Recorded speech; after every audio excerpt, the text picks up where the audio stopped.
తిరుమల తిరుపతి వెంకటేశ్వర స్వామి తరువాత అంతటి ప్రాముఖ్యత శ్రీకాళహస్తి దేవాలయానికి ఉంది. ఇక్కడ ప్రతిరోజు అనేక పూజా కార్యక్రమాలు జరుగుతుంటాయి.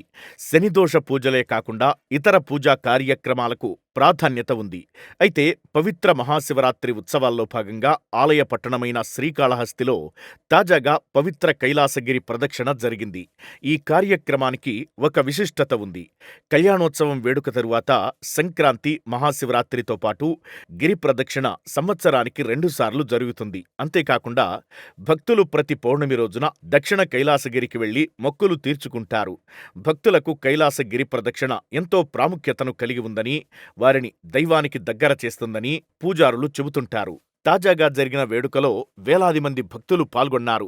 సాధారణంగా బ్రహ్మోత్సవాల్లో 10వ రోజు జరిగిన ఈ కార్యక్రమానికి భక్తులు అపూర్వంగా తరలివచ్చి కైలాసగిరి చుట్టూ 25 కిలోమీటర్లు ప్రదక్షిణలు చేశారు.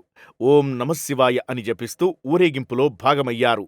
ఊరేగింపు కైలాసగిరి చుట్టుపక్కల గ్రామాల గుండా వెళుతుండగా భక్తులు, స్థానికులు ఉత్సవ దేవతలైన సోమస్కందమూర్తి, జ్ఞానాంబికలకు నైవేద్యం రూపంలో మొక్కులు చెల్లించుకున్నారు. ఋషులు, దేవతలు కైలాసగిరి కొండ చుట్టూ తిరుగుతూ శివునికి నమస్కరిస్తారని ప్రతీతి. శ్రీకాళహస్తి ఎమ్మెల్యే బియ్యపు మధుసూదన్ రెడ్డి, శ్రీకాళహస్తీశ్వర స్వామి దేవస్థానం చైర్మన్ అంజూరు తారక శ్రీనివాసులు, ఆలయ కార్యనిర్వహణాధికారి ఎస్వి నాగేశ్వరరావు ఆధ్వర్యంలో కైలాసగిరి ప్రదక్షిణ సందర్భంగా భక్తులకు కావలసిన వసతులను సమకూర్చారు. శ్రీకాళహస్తి ఆలయం భారతదేశంలోని ఆంధ్రప్రదేశ్ రాష్ట్రంలో తిరుపతి జిల్లాలోని శ్రీకాళహస్తి పట్టణంలో ఉంది. ప్రాంతీయ సంప్రదాయం ప్రకారం శివుడు కన్నప్పను ఆపి మోక్షాన్ని ప్రసాదించడానికి ముందు లింగం నుంచి ప్రవహించే రక్తాన్ని కప్పడానికి కన్నప్ప తన 2 కళ్లను సమర్పించడానికి సిద్ధమైన ప్రదేశం ఇది అని చెబుతారు.